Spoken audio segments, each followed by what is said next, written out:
All right, our read aloud today is Mrs. Mack by Patricia Polacco. I have several Patricia Polacco books that I would love to read to you. A lot of times they'll probably end up taking 2 sessions of reading because it'll probably be over 15 minutes, but we'll see once. So, Mrs. Mack by Patricia Polacco. To Bernice McFadden, the woman who taught me about horses and people, with love. I love this picture because there is a real photograph in this picture as well. Dog Patch. It was the summer of my 10th year. I was spending it with my dad in Michigan, just as I had since I was 4. My brother, Richie, my dad, and I were sitting on the talk porch, gnawing on sweet corn and watching fireflies shimmering up from the newly mowed grass. Dad grew unusually quiet, thoughtful, then leaned back against the porch step, loosened his belt, and sighed.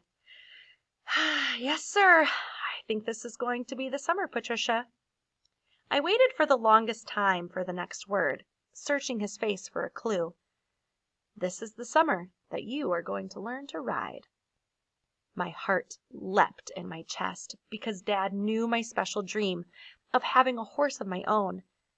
Learning to ride this summer meant only one thing, that he was going to get me a horse. When, Dad? I managed to squeal, and I turned cartwheels for the pure excitement of it. He fell forward. Tomorrow. How's that, my little filly? Tomorrow. The next morning, as Richie packed for summer camp, I put on the new riding clothes that Mama had gotten for me in San Francisco, just in case. After all, this was the day that I was going to get my own horse. After we dropped Richie off for the bus to camp, Dad headed down the highway toward Lansing, a college town. My mom always called it because a university was there. Where are we going, Dad? I asked, barely able to contain my excitement. Maybe the stable would be somewhere near the college. You'll see, he sang out as he drove along. I tried to imagine just what the horse would look like. I wondered if it would be anything like the one that I always dreamed of. Maybe I'd never have to go to those dumb old pony rides again, or pony ride places, where the pony was led around in a circle by a huge metal wheel, like a tired merry-go-round. That wasn't real riding. When we got to Lansing, Dad drove by the college, past the city center and Potter's Park. When he finally started to slow, I looked out the window. The houses were run down. Some of them were even shacks. I realized that we were in Dog Patch, the roughest part of town. Dad had made a terrible mistake. There couldn't be any horses here. Then we stopped, in front of the most shabby stable that I had ever seen. A horse trailer right next to a shack had a sign on it that said, Office. A couple of real tough-looking kids leaned against a hitching rail beside 2 tired-looking horses. I could feel the tears well up in my eyes. Dad wasn't going to get me a horse at all. I didn't want to get out of the car, but Dad took my hand, so I did. The woman with snakeskin boots. We stood there for a while. My eyes took everything in. What an awful place, I thought. It was dirty and unfriendly, and there was a real mean-looking old man leaning over the fence next door. He spat on the ground and mumbled something. You kids seen Mrs. Mack? My father finally asked one of the tough kids. Just as they were about to answer, an old 1952 Impala rattled up in front and sputtered to a stop. I had never seen so much dust on a car in my life. The only clear spots on the windshield were where the wipers had made a pass across it. I leaned over and looked inside. I saw a woman with high cheekbones and a broad smile with one overlapping front tooth, just like mine. She had glistening blue eyes and tousled brown hair that fell to her shoulders. I felt her eyes drink me in. We breathed together for a moment. Hey, sugar, you must be Pat. She had such a deep southern accent that she made it sound like Pate, not Pat. Patricia, my dad announced, this is Mrs. Mack. She's forgotten more about horses than most people will ever know in a lifetime, he said with genuine admiration. The woman, she had on snakeskin boots, got out of the car and walked me over to the 2 kids. Pat, "Meet Donnie and Nancy," she said. Their eyes looked me up and down. "Show Pet around," Mrs. Mack said as she pushed me toward them. "That's one fancy outfit. Where you from, anyway? Hollywood?" the boy said as we walked to the back stalls. I could feel my face flush. He nudged the girl. They both laughed. I didn't belong here. Why had my dad brought me here? I didn't like these kids at all, and they sure didn't like me. And there was that old man. He was watching us again. He didn't look any friendlier than he did before. We walked from stall to stall. Nancy and Donnie told me the names of the horses. Salty, Buster, Lady, Pal. But I could hardly remember anything they were saying because I felt so out of place. Then Nancy jumped up on the fence rail. I climbed up too. "That one there is Apache," she said, pointing to a horse out in the corral. "A strawberry Appaloosa, Mrs. Mack's horse. Almost nobody rides him beside her." "Only one other horse in this here stable that is as good as Apache," Donnie said, pointing to the back holding pen. "No one rides her, though," Nancy said. I squinted into the pen. There, standing in the broken sunlight, was the most beautiful animal I had ever seen in my life. "This here one is Penny," Nancy said, none too friendly about it. "Ain't she grand?" Donnie said, as if he'd forgotten I was there. But he was right. My eyes followed her contours. She was perfect. A beautiful buckskin mare with black socks. Her closely cropped mane rode up her arched neck to a full top crop.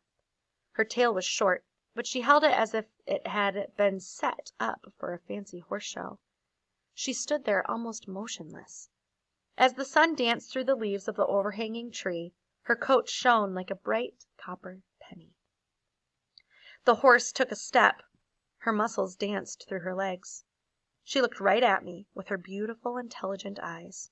Her ears cupped forward as she made a whiffling sound that rippled through her nostrils. This is the one, I thought. She was everything that was beautiful about a horse. She was my dream. Suddenly, it didn't matter that I was in Dogpatch or that these kids didn't like me. Nothing mattered to me anymore except having the chance to be there with Penny.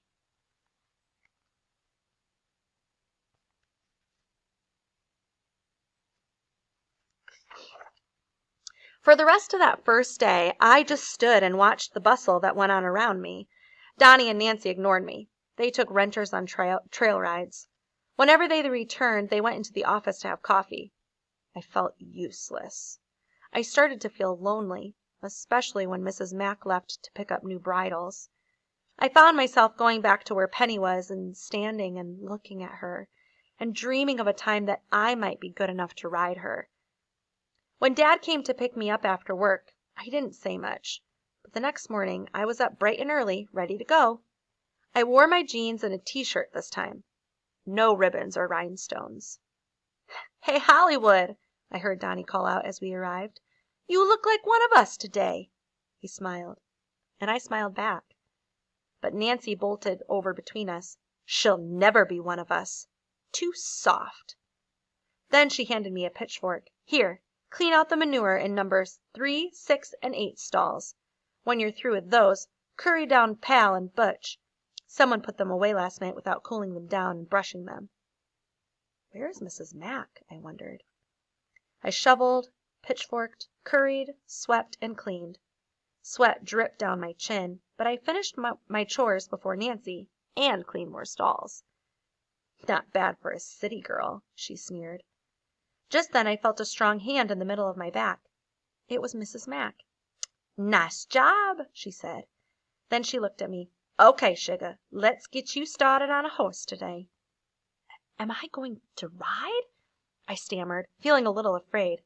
"You sure are," she answered. "By myself?" I sputtered. "All by yourself." Meet Pal. Pal is the gentlest horse I have. Oh, I'm going to say that again. "Pal is the gentlest horse I have. I wouldn't put you on anything you weren't ready for, sugar," Mrs. Mack assured me the next day as I stepped in her hand and threw my leg over Pal's back. The saddle seemed hard and unbelievably small. The ground looked miles below me. "Keep your heels down. Sit back into that saddle. Ease the rein gently in the direction you want to go." Mrs. Mack kept talking to me. Finally she led Pal across the road to the large corral. Every step Pal took seemed to rattle my bones. The next thing I knew, Mrs. Mack opened the gate and let go of Pal's bridle, and I was alone. Donnie and Nancy came in too. For the first time in my life, I was riding a horse alone. It wasn't attached to a turning wheel.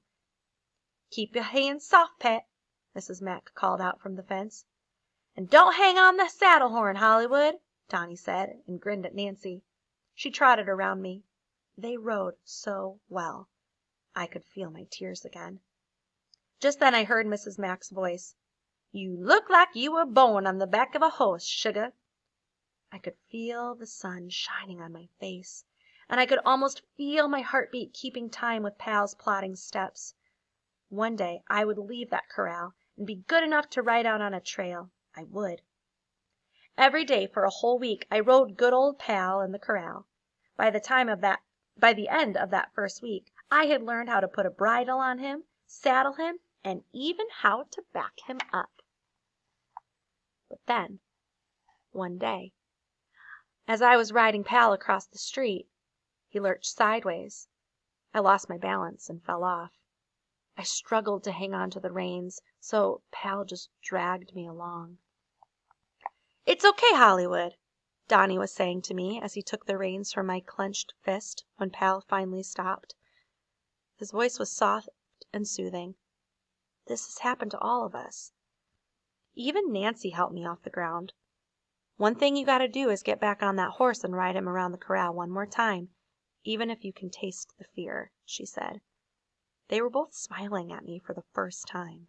I swallowed the fear, got back on, and rode Pal around the corral 3 more times. Mrs. Mack was standing with Donnie and Nancy. A huge round man came bustling across the street from the stable and stood next to her. He had messy red hair, a huge red mustache, red cheeks, and a crooked cigar wedged between his teeth. I found out later he was Doc Beck, the best veterinarian in all Michigan. As the days passed into weeks, I graduated from old Pal. I rode Buster, a stocky bay, and Taffy, a pretty buckskin. Mrs. Mack even let me go out on short trail rides with Donnie and Nancy on Salty. And one day she paired me up with Nancy and a paying customer to go out on a trail. But at the end of every day, I always went into the holding pen where Penny was to kiss her goodbye. I'd climb into the stall with her, pull up an overturned bucket, and sit there with her. Sometimes she'd plunge her muzzle into the top of my head and muss up my hair. Sometimes she'd wuffle and sniff my ears with her nostrils. Most of the time we'd just sit there together. I longed to ride her. It would be an answer to a nightly prayer. One day, as I arrived at the stables, Mrs. Mack announced the next horse I'd ride would be Duke, normally Donnie's mount. Mrs. Mack thought I was good enough to try him. First I rode him in the corral. We all did with a first mount. Mrs. Mack watched carefully. When she was sure I could handle him, she let me go out on the trail with Donnie and Nancy. We were coming back from that ride, crossing a busy street near the stables, when a car came out of nowhere. Duke reared, the lurch of his neck wrenching the reins from my hands. He broke into a canter, then a dead run. I had lost control. I was on a runaway horse with no way to stop him. Stop there.